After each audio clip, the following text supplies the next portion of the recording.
Welcome in, everybody, to Fantasy Pros. This is the Major League Baseball podcast. That's right, I said Major League Baseball because we're about to kick off our fantasy baseball draft madness. It starts today, folks. This is when you start building your teams. It's me, Joey P. That, of course, is the Welsh, and we're going to be using Draft Wizard, the greatest tool in the history of the planet. You can run a mock draft in 5 minutes for yourself. That's right, 5 minutes. Or you could run, how many an hour? 5 minutes, 60 minutes? I don't know. I can't do the math, Welsh. You can work on that. In the meantime, today we're going to be running through a head-to-head roto categories, 9 pitchers. We're going to have all the infield spots, 1 catcher because we don't hate our lives. We also have 3 outfielders, 2 utility spots, and 9 open pitcher slots. It's going to be 5 by 5, the old school style. We'll do some OBP mocks. We'll do a lot of other things as well, but we got some friends joining us too.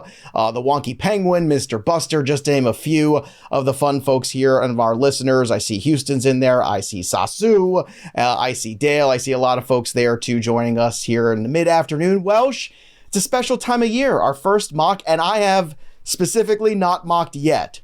I wanted to have my first mock of 2024 with my good friend Welsh, so I hope that means something to you. It does. Of course it does. I'm actually very excited too because I have been using Draft Wizard. The cool thing too is not only can you do your mocks here, but you can do stuff in other places and you can connect it and you can get the insights. It's my favorite thing. We've done that at ITL, and one of the things we always do is we connect our mock drafts so after we can see who did Welsh love or hate? Who did Joe hate? Who was the most hateful? I'm just hoping you do a good enough job that you love your own draft. That's what I want to see. I always try to say that I love me some me. I would love some Welsh approval, some Welsh disapproval. That could be fun. Yeah. We'll talk about the insights when everything's all done and the dust settles. But also a reminder to everybody out there, if you have fantasy baseball leagues this year, please sync them for free. Did I mention it's free? Yes, sync your leagues for free over with Fantasy Pros right now. Download Draft Wizard, download the Fantasy Pros baseball products, or just go to fantasypros.com and you can get all the information there that you need. But again, when you sync your leagues for free, you get all the injury updates, all the insights. You can connect all of your leagues. You can also, on multiple sites, set all your lineups in one place. And I keep saying to everybody, just for that feature alone, if you have 3 leagues, if you have 7 leagues, if you have 14 leagues, just to be able to set all your lineups from one spot, from one app, that, my friends, is gold. And it doesn't matter if they're NFBC, it doesn't matter if it's Yahoo, it doesn't matter if it's CBS. You could do all of them right there on the Fantasy Pros app. So if you haven't already, download it right now. And of course, use Draft Wizard to get prepared. Now, I'm in the one spot. Welsh, where did you take your position, should I say, in the draft board today? Well, I took one of my favorite KDS spots. So the Kentucky Derby system, if you guys play like that, if you do, the NFBC stuff has that where when you get your pick, you don't actually make your pick. You get to pick where you are in the draft. And I picked 5 because I think 5 is a phenomenal spot because I'm getting the best of a first round talent that's left over. Most likely going to be a Corbin Carroll or a Mookie Betts. So I love 5. I jumped into it, completely being a cheater here, and I am ready to do this. Well, I mean, if anybody's cheating, it's me, because I'm 1 and I'm taking Ronald Acuna. Last year, we did say a lot of debates, I would say, who you really want to take first. I was a big Julio guy. Julio did come on strong in the second half, but it's hard not to take Ronald Acuna first by a landslide this year, so I'm going to do that. The power, the speed, everything is there for Ronald Acuna Jr., and I feel good about doing that this year. Now, that being said, I am going to be putting money again, just like I did last year, for AL MVP on Julio Rodriguez, but I'm drafting 1, not 2. So I'm going to take Ronald Acuna. Last year, coming off a year with 41 homers, 106 RBI, 149 runs scored, 73 stolen bases. I don't think he's going to repeat that, but if he gets even 85% of it, well, she's still the number 1 pick. Let's go through the rest of the board here. After I took Ronald Acuna, Julio Rodriguez, then Bobby Witt Jr., Corbin Carroll, and then Welsh, you took who? Like I said, I took Mookie Betts. I was taking one of Carroll or Betts, whoever fell. I have seen some instances where Bobby Witt does.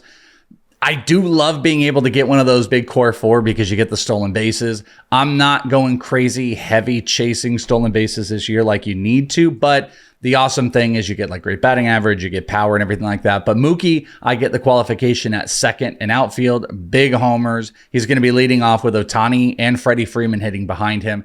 To me, the core 5 you can interchange. Though, like Ronald Acuna is number one. I'm not going to get cute and try to do anything funky with it. But after that, any mixture of those 5 is fantastic. And then I think just the tiers kind of change a little bit. So I can move them over to second, or what is kind of a thin outfield this year. I have had a couple mocks and drafts where I've put Mookie in the outfield when all is said and done. So we'll see what ends up happening. As this is a nice surprise. Kyle Tucker goes 6, which is not, but Spencer Strider going in at 7. And I've seen that pitching thing kind of creep in where sometimes you want them more at the wheel.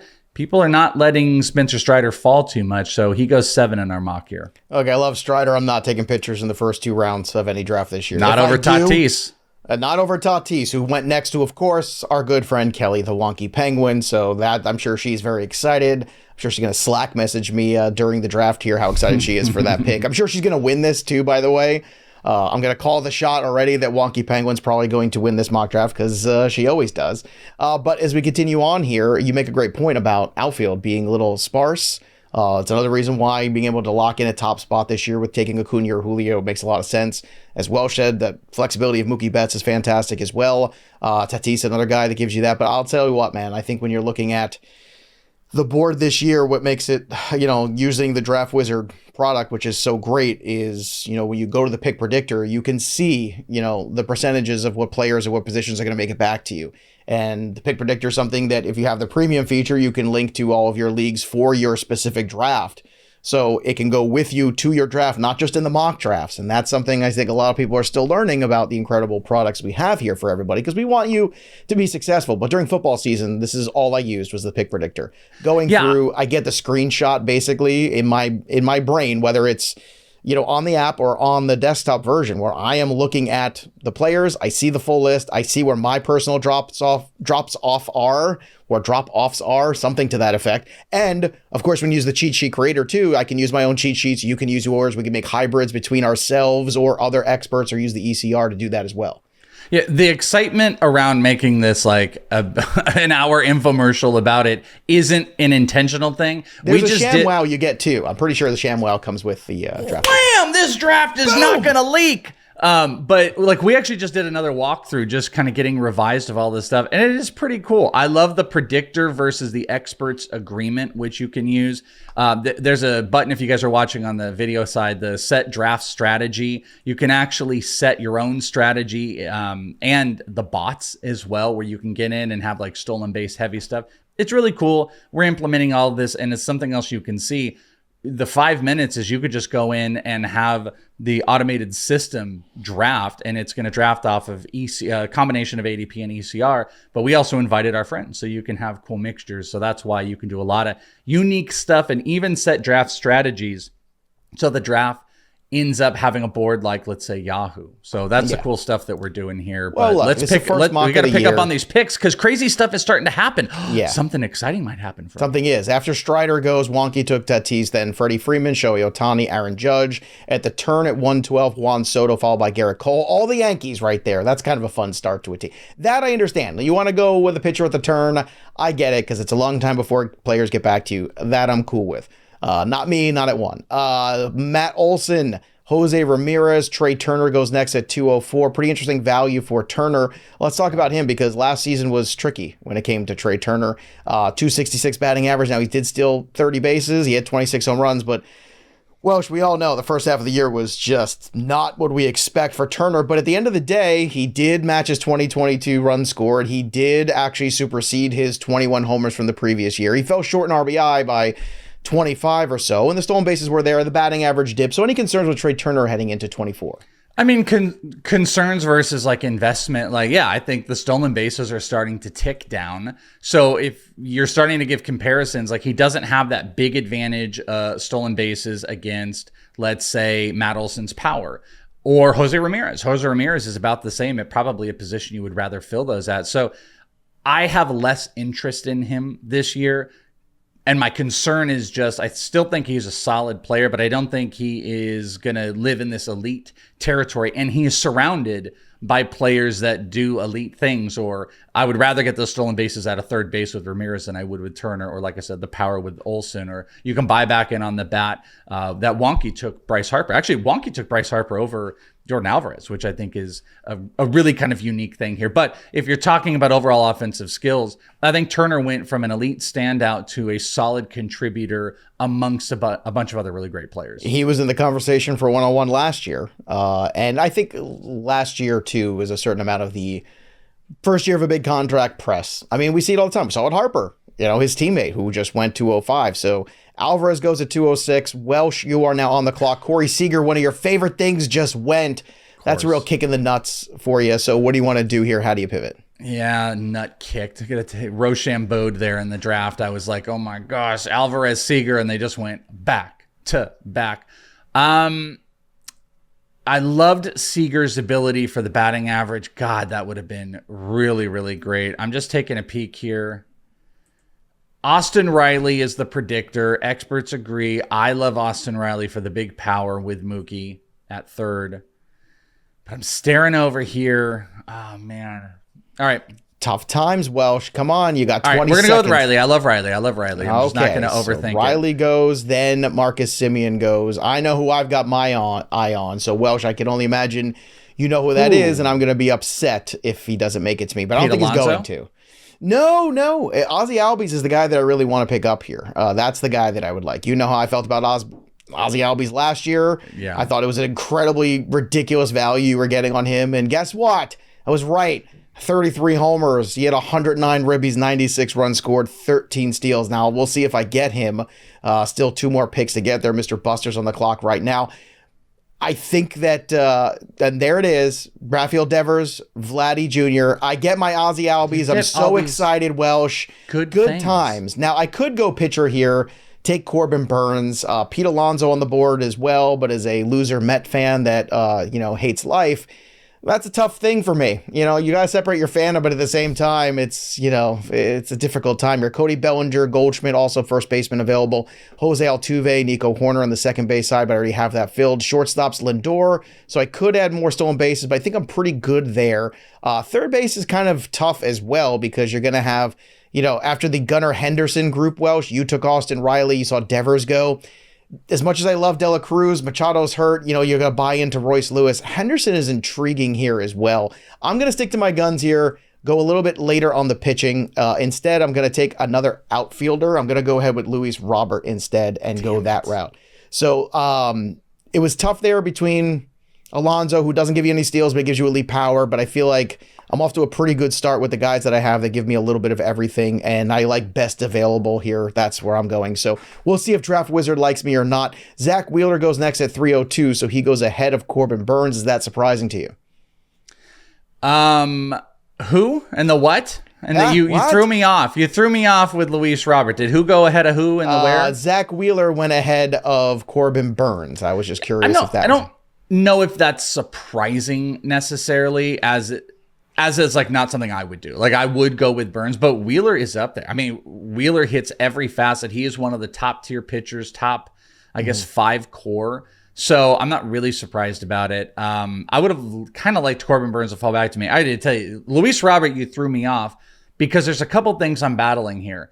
There's a guy that I think is an immense value, and we're also in the mid-third round, and Ellie is still out there. And I have taken Ellie. Ellie is a big swing shot, and he's falling in ours. Well, you're on the clock, baby. This is the time to do it. Because I don't think if I'm looking at the pick predictor, he's going to make it back to you. I think it's a 75% chance he does not. So, but we said this on the Ario Cohen episode. I think a core piece to drafts is Michael Harris. So I went in the 90 percentile. He wasn't the percentage of agreement, but I wanted one of Robert or Michael Harris. So when you took Robert, you gave me anxiety because I was like, I don't know if I can get either one of them. I like that. I like that I gave you anxiety for a change in the mock. That's a good thing to me. So after Wheeler goes at 302. Wait, what? How do I give you anxiety?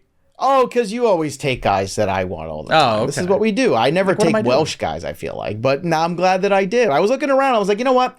it kept sticking in my brain, even though it's only 3 outfielders in this one. We have the 2 utility spots. I want to get outfield locked down. I hate outfield this year. It's gross. Pete Alonso at 303, Corbin Burns at 304, Michael Harris to the Welsh at 305. So Welsh, as we continue to look through here, Francisco Lindor on the board, Bo Bichette on the board, Ellie De La Cruz on the board, and Gunnar Henderson. Those are the top recommendations over here at shortstop. Kevin Gossman, Luis Castillo also in the mix here. For you, have you found that you are building most of these teams now where you're going hitting early and then starting to pivot to pitching, or do you have any early pitching teams so far? So I have one team I've done where I went 3rd, 4th round, but that was a 15-team draft champions. I went 3rd, 4th round pitching, so I double tapped there. For the most part, I'm 3 rounds of hitting, especially in a 12-team.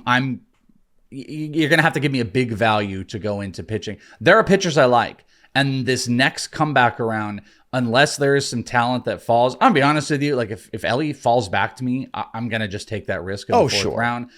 Gunnar is someone that's falling in this draft, but then we're in a lot of pitchers. We got a lot of pitchers that are going a lot higher that I would consider. There's 3 particularly. So we'll see. We just did have Gunnar go. Luis Castillo went to Wonky, Gunnar Henderson, and Altuve. And then the pitchers started going, Joe. They did. Lindor, then Gossman, then Castillo, then Gunnar Henderson at 309, Jose Altuve at 310, Pablo Lopez at 311. Then at the bottom here of the draft, at the turn at 312, George Kirby goes off. And then 401, we have Randy Rosarena, Bo Bichette, Ellie De La Cruz at 403. Did not quite make it to you, Welsh. I don't think it would have gone past Wonky Penguin either. Garcia from Texas goes next at 404. Wonky's on the clock right now. So Welsh, what are you sizing up for yourself as you look at the board here? Where would you like to go? Is it to a gallon or a glass now, hopefully? Or are you pivoting to perhaps, I know you love early relievers. I don't know if you love them as much this year. No, I don't love him as much, and I'm not going to go in the 4th round. Glasnow was one. He just went. CJ Abrams, and I'm going to guess Dale is going to go gallons, so that's going to really slap me here. So I'm probably going to pivot to a Skubal or Yamamoto because I don't think Gallon is going to fall to me here. But I still can't believe it. We're talking territory. About CJ Abrams in the 4th round.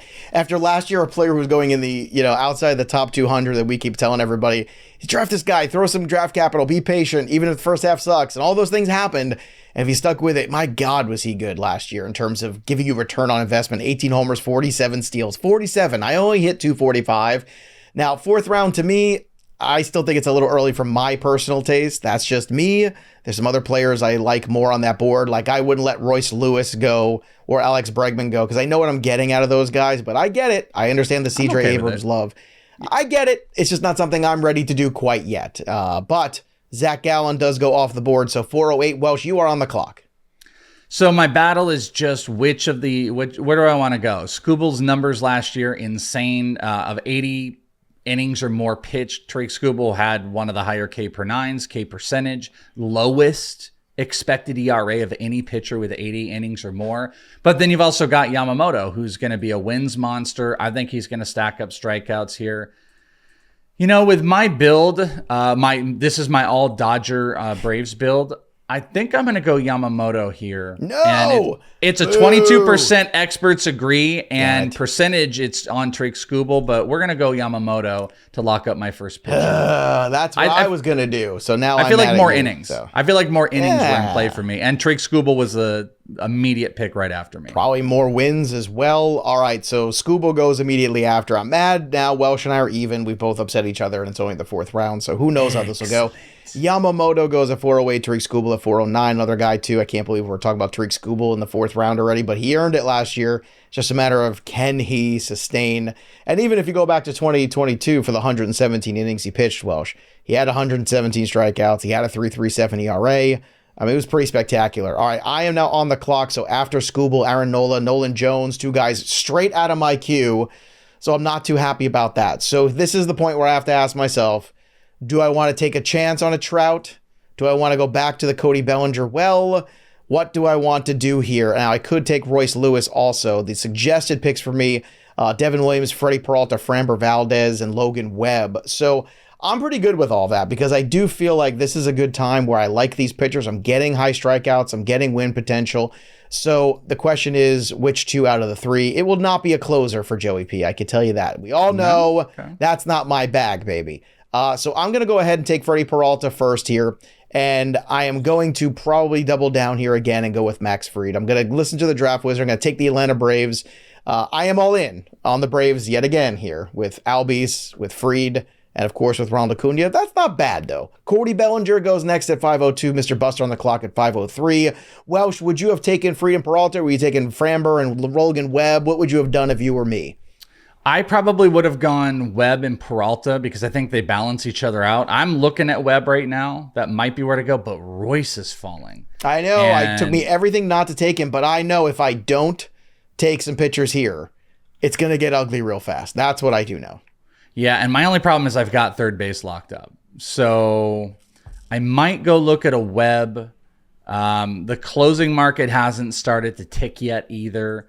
But I'm not a Max Fried guy this year, but I'm definitely a Peralta with the strikeout chase. So we'll see what comes back to me. But we're looking, even though ECR is experts are starting to push the closers here, which is not a bad idea. We are in a 12-man where, Jazz just went and that kind of ruined maybe a future plan. But you can punt. If you need to punt, you can do that in this category, maybe more than ever. But Jazz and Goldie just went. They were kind of top of the list, and that bothered me. You know what's funny here is experts are 50% Devin Williams, but the predictor is Logan Webb, and it's like it knows me because that's what I'm staring at. I got no problem with that. Logan Webb is probably one of the most underrated pieces there you could possibly get. So if you want to go that route, I am mad at you. All right, we're going to go Logan Webb. That's what we're going to do. Okay, so Logan Webb goes here. So let me recap here. The 5th round has started with me at Max Fried, then Cody Bellinger, Jazz Chisholm at 5:03, Paul Goschman at 5:04. Welsh went ahead at 5:05 and selected Logan Webb, and then Manny Machado, Edwin Diaz, 5:07.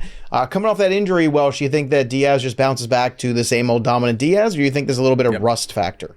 No, I don't think there's any rust. I'm not worried about that rust. I think there's kind of just a set of guys that I'm comfortable with. Edwin, Josh Hader would be someone I would just pounce on. Josh Hader got like paid. Camilo Duvall. Let me tell you, he got paid by the Houston Astros. And look, I think rightfully so. I think, Houston knows that this is their window and they're trying their best. Now, Royce Lewis does finally go to, of course, the wonky penguin. The slide stops for Royce Lewis. That's a pretty good value there, don't you think, though? 508 for Royce Lewis? Yeah, I almost did it and just didn't care that I would have just gone corner infield. It didn't matter to me. He was a great value. There's a part of me that when you look at the pitching that's out there right now, I probably would have been better taking Royce Lewis, knowing that you might have a Senga, you might have a Snell. There's a little bit of ERA worry, but there's big strikeouts. So the young pitchers, Yuri, Bobby Miller, are still out there. That's why that would have been a comfortable spot. Those guys as number 2s comparatively to Royce Lewis in your lineup. I mean, you're comparing Royce Lewis to Josh Lowe or Schwarber or something like that. And we're in a different value change type of territory. So I'm kicking myself for not doing it. And freaking Hader and Clase just went as well, and with Wonky on the clock. All right. Well, as we take a pause here briefly, as I said, if you sync your teams, no matter how many leagues you have in different places, you can absolutely make sure you set all of your lineups and get all the insights you need for the draft with Draft Wizard. But you can also move your leagues over to Fantrax because we also hook there up as well. Fantrax is the most customizable fantasy platform in the industry, offering the great fantasy experience for your dynasty, keeper, redraft, and best ball leagues you can create, or join a fantasy baseball commissioner league right now. Invite your friends and dominate your drafts this season. Fantrax free MLB League Manager is the most customizable, easy to use, and feature-rich platform in the industry. If there's anything lacking in your current fantasy league manager, Fantrax likely has it. So go deep with the ultimate keeper and dynasty leagues option. Create a simple redraft league or even a customizable best ball league with up to 2,000 teams. 2,000 Welsh. If you're coming from another service too, don't worry because Fantrax can import any of your current leagues and customize them as needed. So Fantasy Sports doesn't sleep, and neither does Fantrax. It's got insomnia, baby. With seasons running 365 days a year, many have already renewed to schedule their drafts, continue drafting of players, draft picks, etc., etc. There's a reason why fantasy players who try Fantrax make it the permanent home for all of their fantasy leagues. So sign up free today and be entered to win the Fantrax Game Day Experience. Welsh. In Fantrax, if you join, they'll send you and your league mates on an MLB game of your choice. That sounds pretty good. So go to fantrax.com/fantasypros and sign up today. That's fantrax.com/fantasypros, because at Fantrax, they are the home of fantasy sports. Where would you and I go? Where would we go? Well, see, Arizona's fun. I'm on the clock there. You tell me where you would go, and then I'll come I felt back like to it. I meant like an us situation. Where would you, like, as a group, because we get to send the whole group. So it was you and me, and we got to go somewhere. I feel like that we're all not. So we're not going to go to New York. We're not going to go to Arizona. No, I don't want to go to Arizona. It's fun. I was going to say it'd be fun to go out to Arizona because I get to see you. I get to see people around. That's nice. But I don't know. That's a good question, Welsh. I think that's one I have to think about. I'd want to go to like one of the ballpark, like Fenway's great. I haven't been there in a long time. That's where I want to go. Let's go. I think that's a fun experience. I've been to Wrigley. I've been to Fenway. PNC is still my favorite. Ooh, Wrigley, Chicago. We're going to Chicago. You want to go to Chicago? Yep. Sweet home, Chicago. Looking around right now at the first base side. So Welsh, why don't you talk about the picks, recap yours, and then come to me because I've got 30 seconds left on mine. So there are a couple pitchers I really liked, but a player I have to have in every single draft this year. I'm drafting him everywhere. If you draft him, most likely I will bet you the system will say that I like it, is O'Neal Cruz. He is Elly De La Cruz light, I suppose, in some respects. But the thing I've liked about it is I don't think he'll steal as many bases. I think the power projection could even be higher with him. But we also saw him make adjustments off the strikeout. So he's a player that while everyone is paying up, I want to get that value of. I want him in every single draft. Then the pitchers I was looking at, Kodai Senga and Blake Snell both went. I sacrificed the strikeouts for O'Neal Cruz, followed by Grayson Rodriguez. So 6th, 7th round, probably going to be a big pitcher run. And you did snag a pitcher with your Alex Bregman pick as we jump into the 7th round. Yeah, Bregman at 6'12", and then Logan Gilbert at 7'11". I just like the consistency of what Alex Bregman gives me at this point. We just kind of lock him in. Last 2 years, you know what you're getting. Are we going to get another 30 home run season again from Bregman? We'll see. I mean, he's in his prime year, so I don't think it's impossible, but it's still a great offense. He's going to approach 100 runs at 100 RBI. He's going to hit me 25 dingers. Is he going to 260? That's fine. Maybe there's an upside for more. We've seen it in the past. He hit 280 multiple years, or 280 plus 3 years in a row. So perhaps we get another version of Bregman like that again. And then Logan Gilbert, for me, this is another easy one. I love the Mariners this year. I love them last year. We talked about them so much on the show. Look, the last 2 years, 32 starts in both of those. You give me Logan Gilbert as a 3 in a 12-team league like we've got here, Welsh. I'm ecstatic about that because I feel like I'm getting a guy that is going to go out there and make 30-plus starts every year. And how many guys can you say that about? To me, that's the perfect guy to lock in because he also brings you some upside potential this year where maybe he does go from the 13 wins where he's locked in the last 2 years to a 16 or even 17 as this Mariner team continues to improve. The whip was at 108 last year.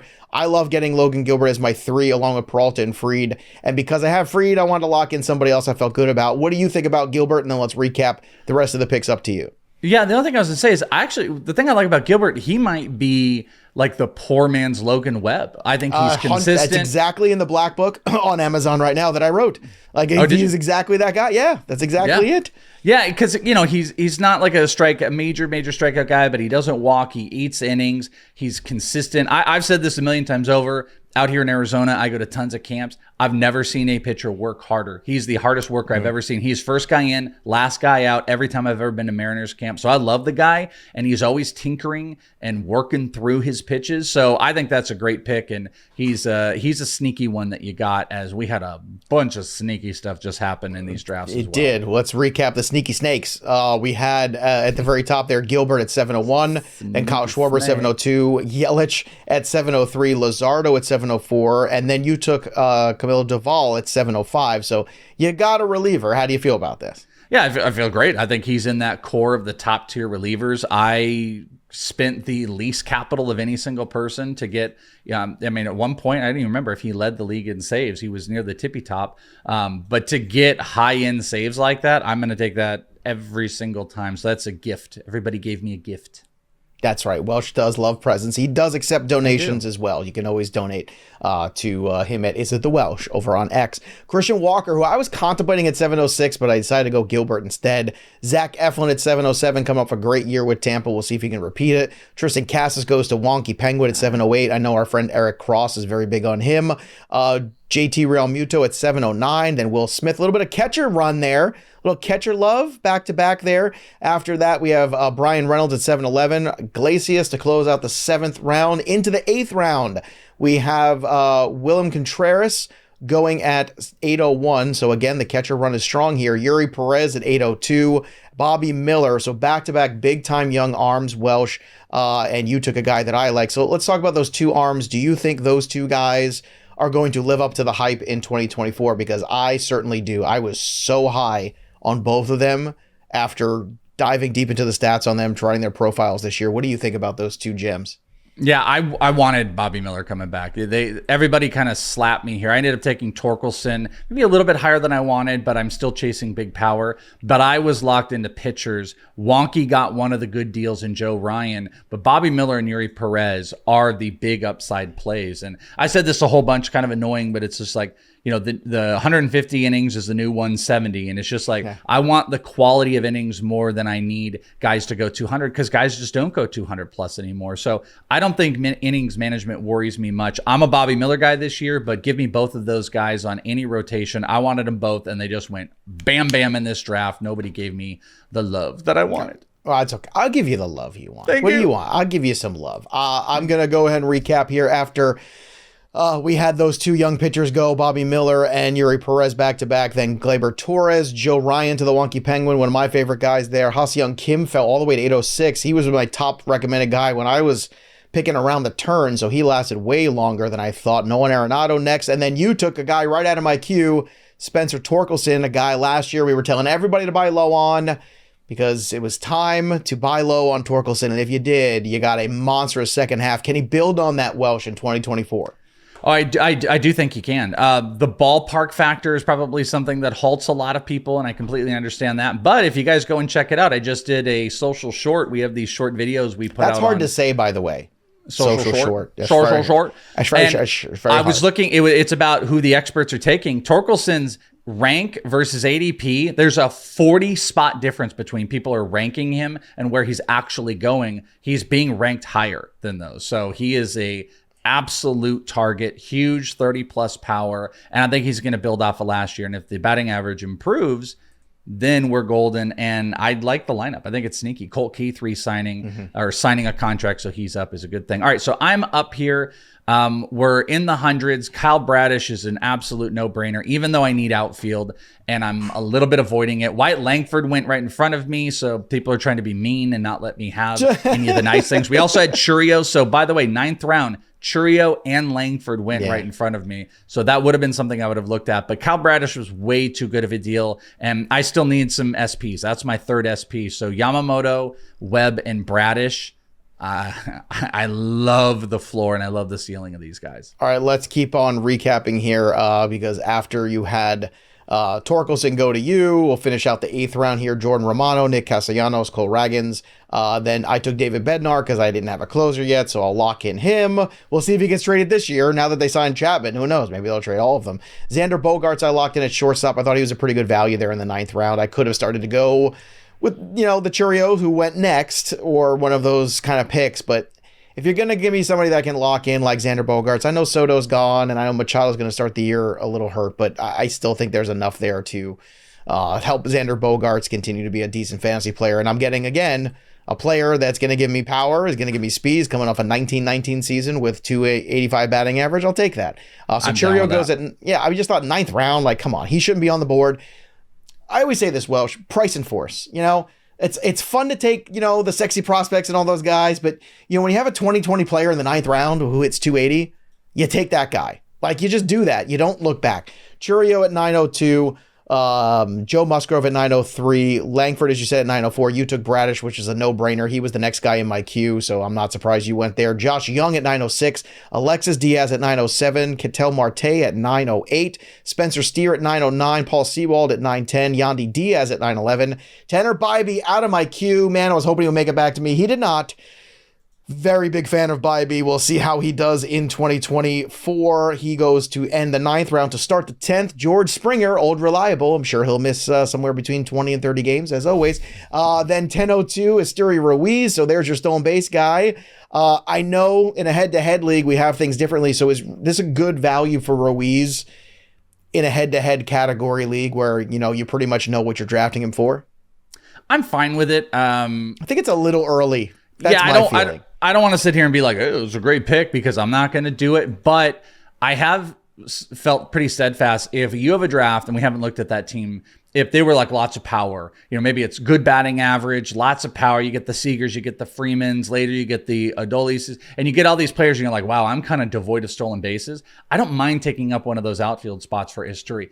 A unique thing about this draft, though, is we are 3 outfielder, not 5. So the outfield pool feels a little bit less desperate, and filling up one of those spots with Esteury Ruiz with 3 outfielders feels a little grosser, because you only have so many guys that you're going to put out on that outfield spot. So I'm with it for chasing the stolen bases, but I'm not with it for just kind of the overall player pool. And speaking of, I just took Jordan Walker at 10-8, filling out my second outfield spot to go with Michael Harris. I love the bounce back second year pop-up potential for Jordan Walker, third year for Walker. And I'm pretty excited about that, but the young guys are going, and you're on the clock here, Joe. I am. I've got a plan, though. So why don't you recap all the picks before and after, and I'll continue with my plan, because I got one here, Welsh. So after a story, we had Salvi, we had Seiya Suzuki, who was my target. Andres Munoz went to Wonky. We had Bryson Stott, another one of my targets. Justin Steele, I took Walker. Evan Carter, Andres Jimenez, Ryan Helsley for the closing pool, and Joe Pisapia. You just took back-to-back hitters, 2 very sneaky sneakies. Yes, Lane Thomas, another one of our favorite late gems from last year. Had a pretty good season, Welsh. 100. Can you imagine 101 runs scored on the Washington Nationals? God bless Lane Thomas. We should put up a monument to that guy. 28 homers, 86 RBI, had 20 steals, 268. You could argue he was the best return on investment of 2023, right? I mean, that's a pretty good argument based on the ADP of last year. Yeah, one of the top. Certainly one of the top ones for sure. Yeah. So I took him, and then I went with one of our guys that we were high on last year, and that Ariel Cohen told us about last year, and reiterated this year too. He's still being undervalued, so I took him in the 11th round as Josh Naylor. I needed a first baseman before the corners started to fly off the board. Last year, 17 homers in 121 games, 97 RBI. He had 10 steals too. Hit 308. So I really like the construction of this team, Welsh, because I feel like I've got a lot of guys who are going to give you stolen bases. I got some decent batting average. Nobody's really dragging the batting average down too far here. And plenty of power. I also got 3 pretty good frontline starting pitchers. So far, very happy with this build. I need the corner guys, utility guys. Of course, I'm always going to wait on catcher because I'm Joe Pisapia. That's what Joe Pisapia does. And then I talk about myself in the third person. Yainer Diaz goes at 11:02, then Fairbanks at 11:03. Yoshida at 11:04. So despite some trade winds blowing, he is still there. Welsh, you took an old fart at 11:05. I don't like taking guys who are at 40 on my fantasy teams. That's kind of a note. Well, it depends. Sometimes very much so. I'm a dad. I mean, dads got to like farts. But look, Verlander, I get it here. I understand. Why did you take Verlander? I want you to tell the people why. Yeah, I mean, eating more innings up. I have 4 guys. Arguably, you could maybe look at Yamamoto and wonder, but guys that are going to eat up innings. I have no wonders or concerns with him. Maybe I'm being ridiculous, but I don't. I'm good. I'm fine. Verlander's my SP4, so that's what I mainly care about. Is I'm locking up an SP4 battle with Verlander, who's got SP1 upside. He is 40, so that is an ultimate chase. I did sacrifice it, thinking Teoscar Hernandez could come back to me, and what a silly goose I am, knowing that Wonky's in the draft, because she swooped up Teoscar just 3 picks after I took Justin Verlander. Sounds about right. This is why you don't invite Wonky Penguin over to drafts, because she constantly just kind of sticks it to you. So after we go ahead here, Verlander, Swanson, Presley, Then Teoscar at 1108 to Wonky Penguin. Teoscar over with the Dodgers. That is a loaded team. Speaking of Dodgers, 1109 Walker Buehler goes next. Are you buying in on the Walker Buehler bounce back at 1109? No, I'm not super invested in Wonky Buehler. I mean, what was the overall? Was it like in the 130? You just call him Wonky Buehler. By the way, you're on the clock too. Yeah. Did I say Wonky Buehler? I don't know. You almost did. Let me keep recapping so you can make your next pick, and then you can talk about Buehler in that one. Cease at 1110. Zach Geloff at 1111. Jordan Montgomery, who still has yet to sign. I can't believe he's still out there. He's such a tremendous starting pitcher. He'd be such an asset. I don't know what teams are waiting for. 11-12. Sonny Gray at 1201. I imagine when Montgomery signs, he's going to tick up a little bit in ADP, but that is a great value there. Sonny Gray kicks off the 12th round. TJ Friedel at 1202. Caminero at 1203. One of my favorite guys there, so great value there. 1203. Vinny Pasquantino, my people, at 1204. Followed by Ozuna at 1205 to the Wonky Penguin. Kimbrel, and then Evan Phillips. So closers going off the board. And you took Anthony Volpe right out of my queue, you SOB. So talk about Volpe, and then give me your Walker Buehler spiel as well. Well, or your Wonky Buehler, whatever you decide. All his stats don't matter because I took Volpe off of your queue, so that's the most important thing. It's not about what he'll do for my team or the overall construction or the value. It's that I ruined your day, and he's now mine. But I did need stolen bases. I needed a little bit more. I have a couple guys, obviously. O'Neal Cruz and Michael Harris are going to be my core. But getting 20 stolen bases with 20 home run power, he's a little bit of a succubus as far as like batting average goes, as is Torkelson, but I've got other players that are going to kind of raise that up. So I am going to pay attention to batting average as we go, though, because I feel a little bit susceptible that I could let it go. But again, this is head to head. So the being held down on a batting average on a weekly basis is much different than it holding down your entire point system for the roto at the end of the year. So I think I can manage with it, and I really love the construction of this roster. But I want to keep going with the pitching though, because we're getting some of the good values going as you are up. By the way, Luis Arraez went right after me. Speaking of batting average, Chris Bassett, Mitch Keller, and then Joey. You just came up for 2 picks, and boy, you just snagged a good one. I hope so. Your 13th round. Fingers crossed. Christian Encarnacion Strand at 12-12. That's where I went. He is going to be locked in as my corner guy here in this lineup. And look, he's a guy with phenomenal power playing in a great ballpark. What's not to like? A good young team. I think this is a great value at 12-12. One of the guys that we could not wait to get up to the major league level last year. I mean, we were just talking about this guy ad nauseum. Eventually he did. He played 63 games, hit 270, 13 bombs. Welsh, I don't know why he was still on the board. When it came around to me last turn, I had him in my queue, and I thought, well, there's no way this guy's getting back to me. I better pivot to Caminero. Caminero went instead. He was still out there. So CES still out there. I took him, and then I took Michael King, who is now going to be a full-time starter. That's the one I liked, by the way. That was the one where I said, I'm like, I love that one. That's Christian Encarnacion Strand last year. We couldn't do a show without talking about him or Ellie De La Cruz last year. No, I wanted him to be up. I thought he needed to be up. I do like Strand, and I do think you got a good value. People are scared. But Michael King, I think, is like a sneaky pick at around the 150 range. I think you got a good value on him. I think he can push the innings. I think there's big strikeout potential. He could be an ace. He could be the best pitcher on this Padres team. Well, I think about what the Padres have done, Welsh, too. Like, because you look at what they did with Musgrove, right? Look at what they did with Waka. Look at what they did with Lugo. They've taken these guys in the last 4 years or so and gotten so much out of them. And Michael King is a guy who's just entering his 30s, a guy that last year threw 104 innings, but a lot of them in the bullpen. But you saw the flashes as a starting pitcher, and this was a highly regarded prospect in the Yankee system for a long time. Sometimes those guys can be overrated, but last year, 127 strikeouts at 104 innings, I should say. 2.75 ERA, 1.15 whip. I love getting King here as my 4th starter. To me, you nailed it when you said pitching is going to get a little bit spotty here. And that's why I wanted to make sure I took King, because to me, I agree. He has the upside to be the ace of this rotation potentially. And I don't think that's a hot take. 13:02, Ian Happ, Shane Bieber, then Anthony Santander. Clay Holmes goes to you, Welsh. Let's talk about your selection at 13:05.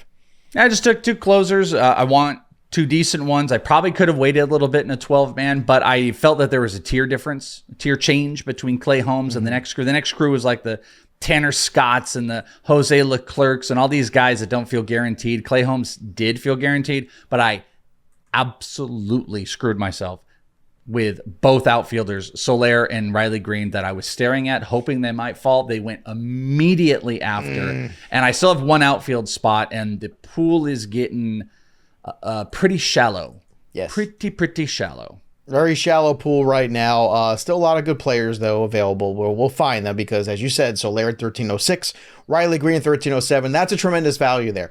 If you are going to wait on outfield, Welsh, I think taking shots on guys like Riley Green around this range is exactly what you want to do. And outfield is tough, so you need a plan this year. We kind of talked about last year, but I think it's worse this year. I don't know if that's possible, but it just feels worse right now from the early ranks, which, again, you can check out at fantasypros.com. Go click on the MLB tab, or, obviously just scroll through there. You can see the expert consensus rankings there. You can look at my rankings, Welsh's rankings. We'll be updating them again next week, too. I was just about to say, mine are being updated probably by the time this episode posts, or within 24 hours. You'll get my aren't you an overachiever? Isn't that great? Alec Boehm at 1308. Somebody's going to be Employee of the Month. Who's going to be Employee of the Month? Erickson. Have you seen that kid lately? Erickson's Employee of the Month. Why? Because he's organizing get-togethers. He's doing extra work at home. Behind the scenes, he is, but he shouldn't get it because he said Lions were going to outright beat the 49ers. He did. So that's why he shouldn't. But you are right. He's actually kind of a stud behind the scenes. In case you didn't know, Welsh is a big 49er fan. He's very excited for the next 2 weeks. Alec Boehm at 1308. Estrada 1309, Gavin Williams goes at 1310, then Cal Raleigh, Sean Murphy, more catchers going off the board here. Kenley Jansen at 1401, Merle Kelly, who was on my queue, now no longer. He has gone at 1402, Max Muncy at 1403, Hunter Green goes to Sasu at 1404, Tanner Scott goes off the board to Wonky Penguin, also out of my queue, 1406. Azalea also out of my queue. So there you go. The secondary closer run is happening. We're living in it, folks. Contreras at 1407. The other Contreras from St. Louis, just in case you're keeping score at home. Welsh, 1408. Who'd you take? Took Chas McCormick. I'm ecstatic outside of the top 150 for McCormick to still be there. When we're talking 20 homer, 20 stolen base potential, I love these type of. He's like a Lane Thomas, and he's going to be able to hit high in the Astros lineup. They've kind of given him the go. Last year, at the beginning of the year, a big thing that had changed for him was the team gave him a green light to start running whenever he wanted, and then he did. So getting these type of guys outside the top 150, key. And as we're only doing 3 outfielder, I have so much power. Very, very confident in him being a part of that lineup. So I'm pretty ecstatic that he was about the last outfielder that I really wanted. Chris Sale, Francisco Alvarez, Jonathan India after me, and then Joe Pisapia on the clock taking your first gross closer. Yeah, Alvarado. I'm just trying to get some saves in here. Alvarado. Why don't you come and close out games? You only pitch one frame, because that's what closers do. Ooh, you're a hard one. I better make a pick. I know that. That's my song. That's my long. That's a good one. Alvarado. Trevor Story's still on the board here. So is Willie Adames. The two guys, very interesting. Kind of a similar profile here. You got some power, but some lower batting average. You have a preference between those two guys? Give me him again. It was Trevor Story and Willie Adames. I would probably go Adames. I think the bounce back for him and the power potential, but Story's a better 2020 chase. So that's the tough thing. Well, it's too late. I let Story go, so I probably should have done that. But no, I think Adames is a good pick here. But I need a middle infield guy. Julian was on my board too, as was Ezekiel Tovar, who I really like as well. Again, I think they're all kind of similar profile-y kind of players here. Generally speaking, but that's the thing. This is something I will regret, because if Tovar makes it all the way back to me, I could have gone somewhere else. So this is the part where I start to have regret. This is the classic thing that we do in drafts, you and I, where we're like, yep, I'm gonna hate myself later for that pick. Pretty sure that's definitely hate myself whenever I can. So that is a definite certainly thing here. do. Tommy Edman went right after. Tommy Edman went right after. That was also a guy who was on the board, but I felt like I have enough stolen bases. I was looking for some more power. So hopefully I got that. Nolan Gorman, that's a guy that's got power. He goes to Mr. Buster. Nolan Gorman, 27 bombs last year, but again, 237 batting average. Eduardo Rodriguez, that's the pick I should have made. I should have gone back into my queue. I panicked a little bit. I should have stopped singing and I should have made a pick. But again, we're having fun here today. That's what we're doing. But Eduardo Rodriguez signs with your Arizona Diamondbacks. I know you're on the clock, so after you make that pick, I love this move for the Diamondbacks. You bring in a left-handed starter, something they needed, to a team that made it all the way to the World Series, fell a little short. But Rodriguez, to me, was one of the, most under-discussed, underappreciated assets last year. I know he missed some time, but the 26 starts that he made, that 3.30 ERA, that 1.15 whip, the strikeout rate, has come down a little bit, but he's become a better overall pitcher, and I think we'll take that as long as it doesn't fall too much further. And he gets to be number 3 on that team. He gets to be behind Gallen and Merrill Kelly. You've got tremendous defense that's behind him, multiple Gold Glovers. You've got a fast, high run scoring offense. It's a great spot. I mean, maybe a little bit more hitter friendly than places like Detroit, but I think, and the division, you're going to be going up against the Dodgers and the Padres. But I love Eduardo. I think it was a great signing, and that was a great pick. All right, continuing on here. James Outman was the pick for you at 1505. You feel pretty good about Outman here? I know you're, not feeling great about outfield, but another 2020 guy came out like a house on fire, last year, and then it kind of petered out a little bit. Another 2020 guy. He's locked into an outfield spot. I get to put him at util here, so maybe having a little bit of a questionable. If you consider McCormick a questionable outfielder 3, he kind of covers that. Outman kind of ends up covering that, so I'm pretty happy with that. All right, let's see if you're happy with the rest of this.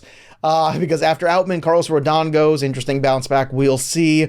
Could be a great value, but again, he's got to get on the mound. Last year, that was a problem for him. Christian Javier also has huge potential, some things to work on. Nate Lowe goes to Wonky Penguin. Jake Berger, one of the great stories last year that I don't think anybody saw coming. 34 homers for Berger.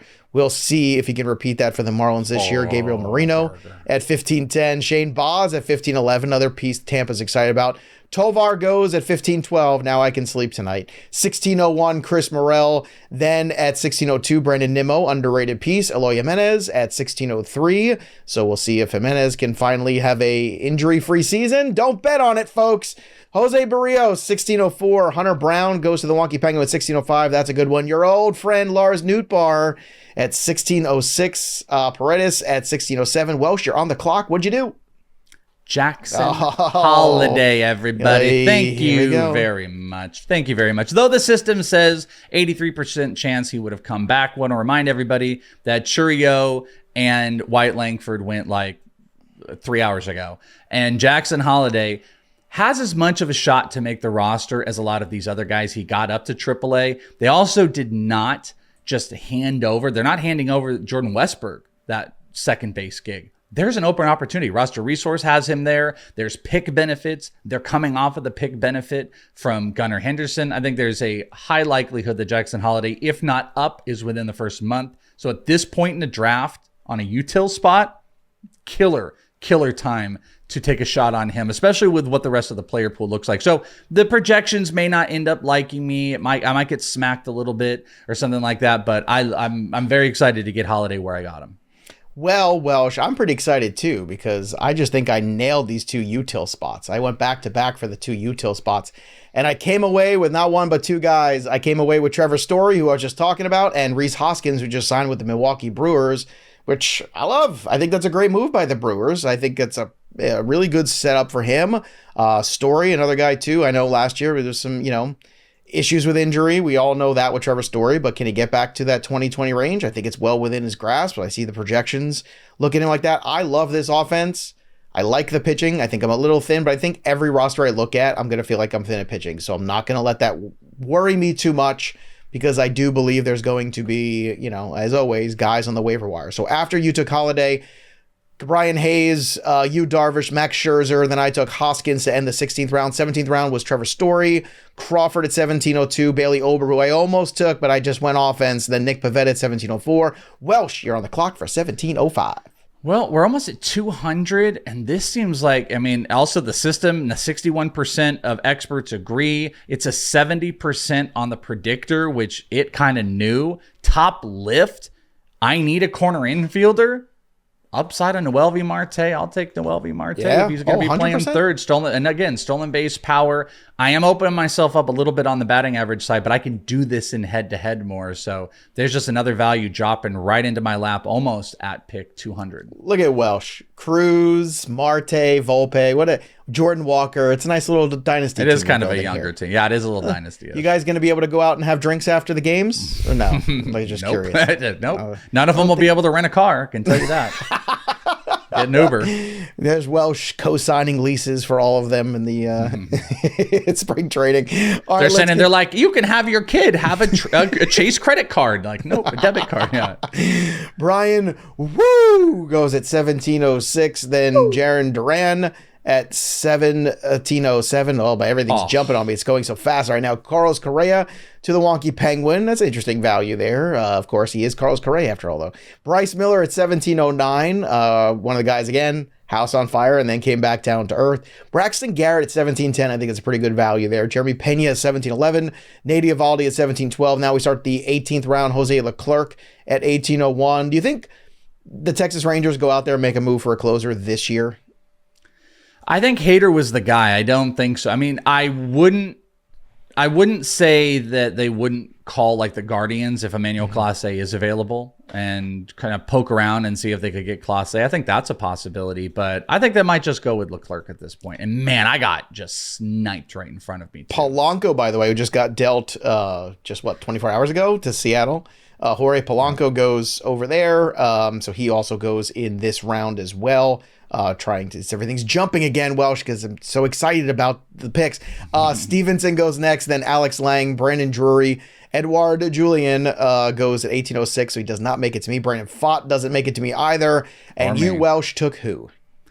I took some stupid person. Who did I end up taking? I took Nick Lodolo. I wanted Brandon Pfaadt more than anything, and I passed on him in the last time. Lodolo coming back from injury. He's probably still the best Reds pitcher, but he had tons of injuries last year. I talked about him a lot as like, hey, I want to buy back, and then the injury just took him out for the year. But I still love Lodolo. Don't love the ballpark.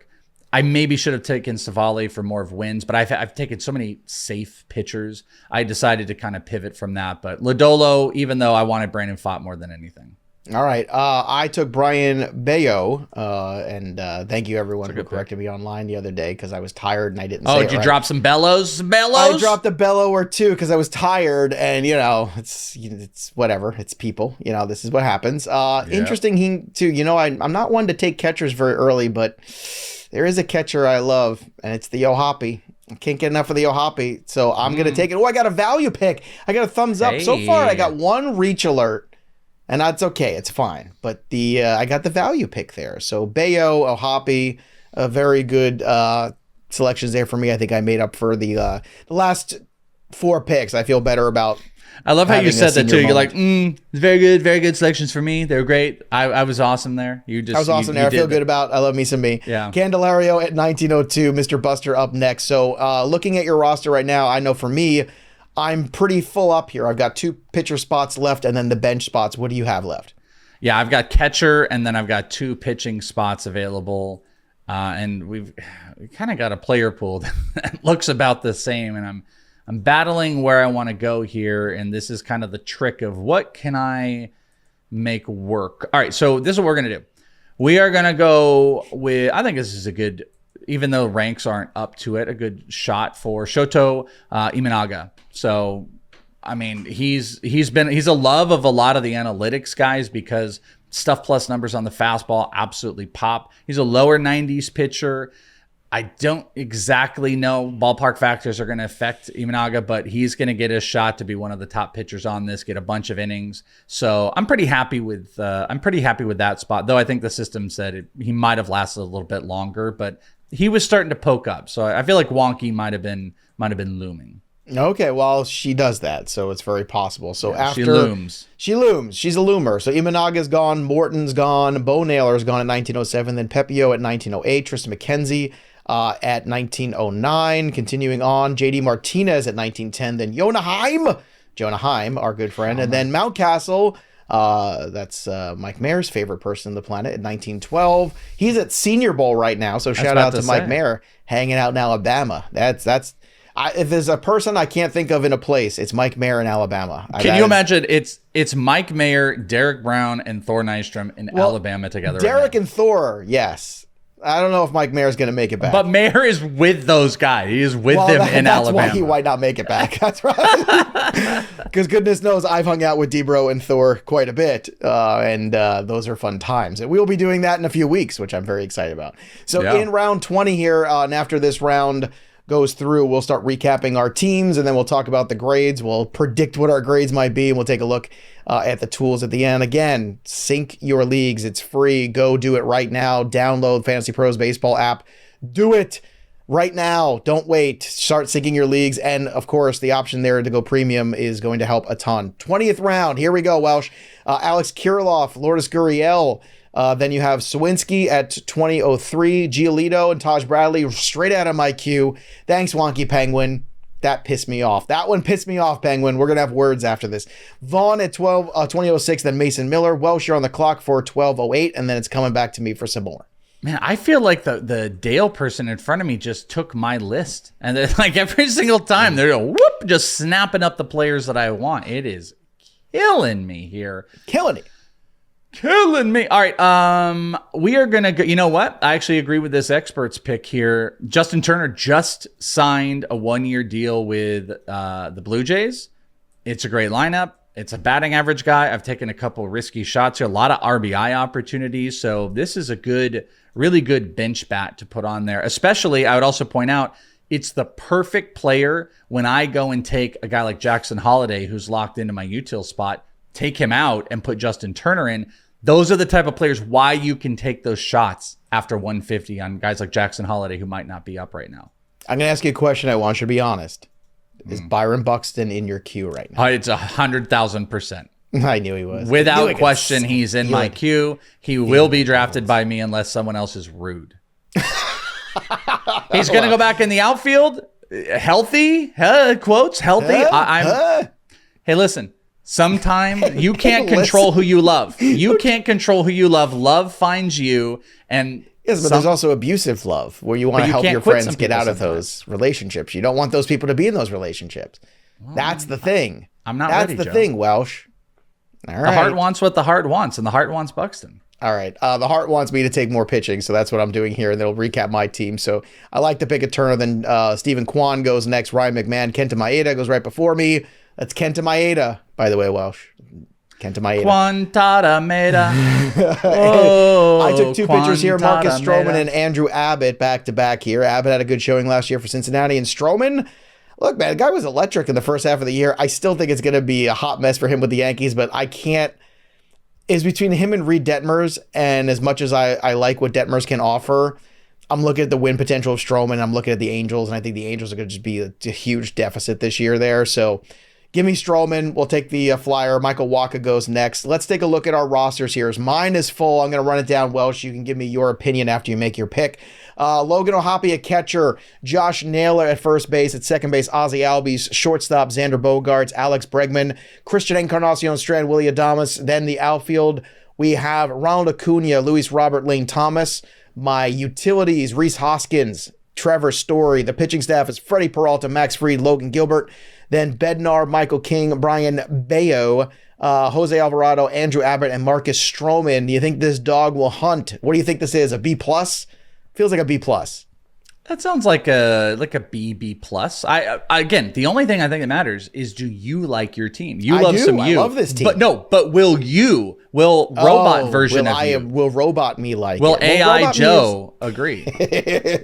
You know what? If there's something that I'm excited about getting back into, it's getting back into creepy AI generated pictures for leading off in a few months. Yeah, like I'm so excited about that. I'm looking forward to that quite I still think about the cheese melting pizza Francisco Alvarez. The lasagna thing is nightmare fuel. You don't have a catcher yet.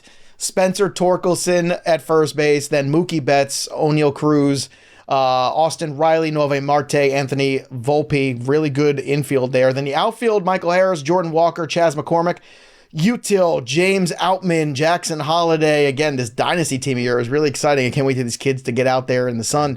Yamamoto, Logan Webb, Duvall, Bradish, Verlander, Holmes, Ladolo, Imanaga, Reed Detmers. I passed, you took him. So Welsh. I like this team. I think it's got a lot of youth. Now, that could be a good thing because the young players are driving the game, but do you worry about the floor of this roster at all? That's a way of me saying passive aggressively, I worry about the floor of this roster, I feel. Yeah, I think there's a part of it that I do. But Mookie Betts, Riley, and Harris, they are the stabilizers to the floor. So I feel good about that. We have less outfield spots. So I guess there's really only like one less roster spot with 2 utils here. Mm-hmm. It's actually a little too volatile. It's probably a little too volatile for my taste. That I should have done. So I'll completely agree with you. From Torkelson to O'Neill to Noelvi to Outman, that's a little dicey. But it's something that I'll have to end up coming to terms with in the total roster construction. Now, Wonky just went Luis Campusano, who was one of 2 catchers. I always do that I was taking a look at. I don't like the rest, though. I probably should wait. I don't want to risk it. Mitch Garver, not only being a catcher, but a DH with Seattle is such an exciting thing. 20-plus homer, easy potential. So I'm going to just swoop in and make sure I get Mitch Garver and don't get screwed here. I think I'm the last person to take a catcher. Every time I hear Mitch Garver, I just think of Cartman on South Park saying Mitch Connor. I don't know, every time. I just always... Let me recap the last 2 rounds for us. So Stroman went at 2101, then Waka, Brash, Lawler, Reed Detmers to Welsh, Emmett Sheehan, Matt Chapman, MJ Melendez, Christopher Sanchez, Carlos Estevez, Kerry Carpenter, Michael Bush, and then returning on the turn in 22, Matsui, Kellenic, Taylor Ward, Tyler O'Neill, Luis Campusano, Brandon Lau, and then we had Starling Marte, Mitch Garver, Suarez, then back to me. Buxton did go, so Welsh rolled the dice, didn't get him. Tiedemann after Buxton, which means it's back to me. Top lift right now is Max Kepler, which I think I could do worse, get some extra outfield help. I don't have a problem with that. I will listen to you, Draft Wizard. You control me. I'm letting the robots control me here a little bit. Looking around to what else is left in my queue. I think it's a little too early for what's left in my queue, so we'll keep going through here. Pitching is dried up, that's for sure. Make sure you get your pitchers while you can. Garcia is out there. McNeil's out there. Maybe some extra stolen bases too, a little bit of infield help with Garcia. So Michael Garcia will go that route too. Again, I will listen to Draft Wizard. Perhaps it'll be kind to me when it comes back around for grading time. Welsh, at this point in the draft too, when you're in our last couple picks, what are you trying to do with your bench? Just take best available? Or are there specific things where you're looking at and saying, hey, I got a young team, let me get some veteran players, maybe they get a bounce back? Yeah, okay, so for my roster specifically, doing that right there, like, a Justin Turner to balance out a Jackson Holiday, like having some balance is good. But at the end of the day, I think the best approach is taking your long shots. Take those big shots, because most of these bench players are probably going to be easily droppable. They're going to be streamable options. So I'm not afraid to take, some shots, especially in a 12-man league where I know there's going to be an easier probability of me being able to get this guy over here or get this guy over here. So I will just easily drop some of these players. So I'm going to take some high upside. So here's a prime example. I'm going to take Robert Suarez. Robert Suarez is in line to be the Padres closer, though I think John Heyman has said all 3 different guys, Yuki Matsui and Usago could be, all these different guys could be it. But Suarez, they gave the most money to. He is in line. I think he gets first opportunity. So to get a third closer on the bench who could potentially keep the job for the Padres the rest of the season, I'll take that shot. If I'm wrong, I dump him and I pick up another relief pitcher. Is there any chance that Wonky Penguin doesn't win this draft? I feel like that's just like coming. Yeah, I feel like John Means was on my list. I haven't seen Wonky take the young shots, and some of the system isn't gonna be super beneficial to taking crazy shots on players. So I wouldn't be surprised if Wonky is one. Yeah, for sure. it would not surprise me. Wonky will probably hate my draft too. It'll be all the hates are going to be like Mike Mayer, Wonky. Somehow Erickson will hate the draft. He'll just show up even though he doesn't do baseball or know what it is. That's my favorite. Whenever you get one of those guys who doesn't even cover you, like you don't even cover baseball. How do you have a thing in here? Some big names still on the board too. Just kind of looking at it. I don't know if they'll get drafted or not. Giancarlo Stanton and Verdugo for the Yankees still out there. Luis Severino, who is now a New York Met, much to my chagrin. If I have a chagrin, it's probably named Luis Severino. You have any guys out there on this board still when you look at the pick predictor that you think, yeah, I'm going to take a shot on a Clark Schmidt. I want to take a shot on this guy. Like some guys out there still worth taking some dart throws on? Yeah, it's interesting. The pick predictor is struggling with a few of the players that I would really hone in on. So you mentioned Severino. I'm really trying to balance, like, who am I going to be able to slide through some stuff here? So let's do this. So I think I got a guy that I think can slide, like in Fight Club. Slide. There's one guy in particular for me that's still on the board that I'm very Zach high Neto. on. I'm going to go with Neto on the bench. Stolen base potential, be hitting at the top of that stupid Angels lineup. But I got another guy. So who's at the top of your thing that you're going to ruin my day? Well, I don't think I'm going to ruin your day. After I took Garcia, recapping round 23, Tyler Stevenson, Yusei Kikuchi, Clayton Kershaw, still waiting on word from him, Robert Suarez, Gavin Lux, Ryan Jeffers, John Means, Kyle Harrison, Reese Olson, Brian Abreu, and then Anthony Rendon. David Robertson then starts round 24. Cutter Crawford, Jose Abreu, Lance Lynn. We'll see what he could do back with the St. Louis Cardinals. Rengifo, Josh Bell, Kirk Neto, and then you have Tim Anderson. For me, Jung-Ho Lee from the San Francisco Giants, I think, is intriguing. For batting average, especially in a head-to-head Cats at this point. Like, you take the guy, I don't know how much power he's going to hit for. It's one of those things it's harder to predict. But, whenever a guy is a big international signing, I think you have to pay attention to it. Manzardo is interesting at first base, too. But I'm a big Kierstad guy, so I'm going to go ahead and take him because I want to lock him in. I was going to take him on my last pick, but I don't think he's going to make it there. So after that, Aroldis Chapman goes. That's also a pretty good selection there. Because if Bednar gets traded, then Chapman's a closer, or Chapman gets closed somewhere else and, trade somewhere else and ends up closing as well. I get dinged a lot with the Draft Wizard, Welsh, because I typically tend not to go closer heavy. And because of that, my saves categories are lower, and that's fine because it's always the one thing I can find on the waiver wire. So you can set Draft Wizard to certain preferences, which I think is great. And I think that's why the tools here at Fantasy Pros are a little bit more advanced than some others. Not only can you do a mock draft by yourself in 5 minutes, you can do them with friends and family or colleagues or draft mates or whatever, but you can also go ahead and there's so many bells and whistles in terms of the settings, in terms of using the cheat sheet creator, in terms of the pick predictor. Like, there's so many things that are available here that by the time you get to your own draft, especially if you have premium, you attach everything. It makes so much sense to do that.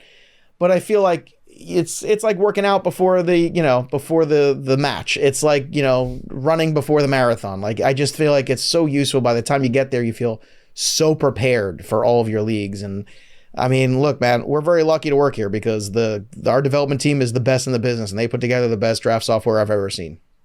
Yeah. An amazing thing too, just the behind the scenes thing. We were in a meeting and I brought up a couple things and they were like, these are great ideas. We're going to try to work on them right now. Like, that's how great it was. Like, something came to my mind and they're like, we love that and we're going to work on it. So they are continuously tinkering and working, and I learn new stuff every day.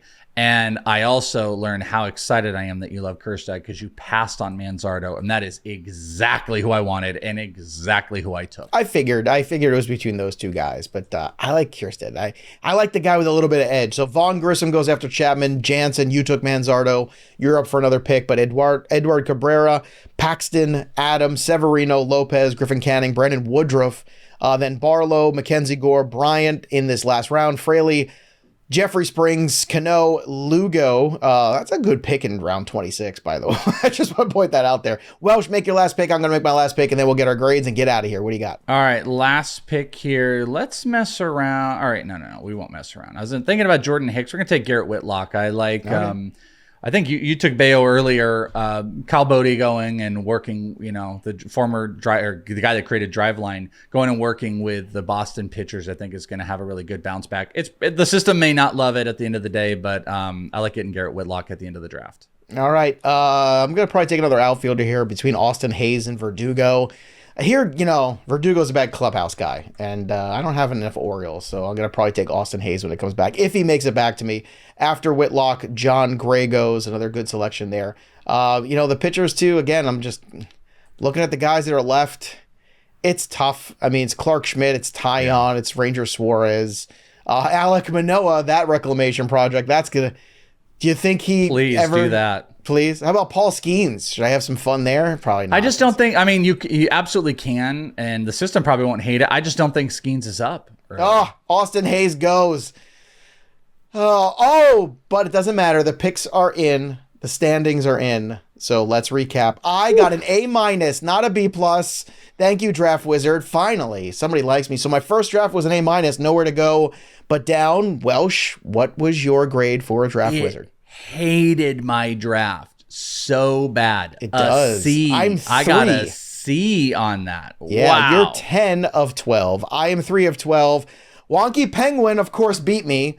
She's number 2. And Mr. Buster, a good friend of ours, fan of the show, and friend of the show, is at number 1. So good on them. If I took Pete Alonso, I would have done better. But again, I'm very happy with the route I went there.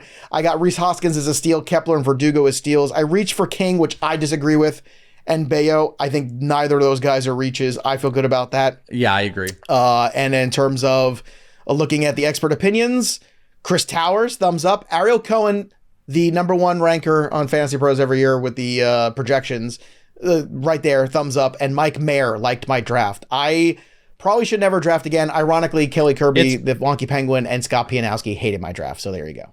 Oh, that's funny. Okay, so some of the insights on my really bad draft. Let's say it said, what if I had taken Lindor at 3.5 and drafted an outfield later? I would have scored significantly higher. My reaches, no shocker, Jackson Holiday, 2 rounds. It said Nick Lodolo by 2 rounds and Shoto Imanaga by 2 rounds. It said I was only top 4 in wins. That's my biggest problem. And Pierre Camus was the number 1 person that loved my draft. Also, Scott Pianowski liked it. Frank Amarant, Chris Welsh, I liked it for O'Neill Cruz, Camilo Duvall, and Kyle Bradish, and Tim Kanak from Fantasy Ace Ball, who was also writing here at Fantasy Pros. Keith Lott hated me the most. Ariel, the second most, wanted to punch me. Andy Behrens, Brandon Myers, and Mick Cialella. Cialella. I don't know why. Actually, it's Chialella, I believe. Mick says it. Yeah, so that was my Mick hate. So, liked my draft too, so that's bad good. Draft. That it really hated my draft. I talk about the volatility. You wait to draft. You wait to the show to do your first draft of the year. Last week it came out. I wanted to do some mock drafts. I said, no, I'm going to wait. I'm going to do it fresh. First experience here. And I got an A-. So I want you to look at the draft. Tell me who you think won the draft. Which team do you like? Give Welsh some positive reinforcement. Tell him his team's going to be really good in 3 years. It'll be fine. Tell me you love my draft. You hated my draft. Whatever. Go take a look at the draft. Go run your own drafts. Download Draft Wizard. Go to fantasypros.com/Draft Wizard. Go run your own simulations right now. Again, it's free. So is syncing your leagues. Sync your leagues, please. It's the best thing you're going to do for yourself in fantasy baseball all year round, especially if you have multiple teams in multiple places. So that was a good time. I want to thank our friend Bill here for helping us out with the show today, our illustrious producer. And that's it, folks. Make sure you move your leagues or play your leagues over at fantrax.com/fantasypros. Sign up today. And everybody gets that fantasy game day experience in your league. It could be your league that goes on that experience. Could be amazing.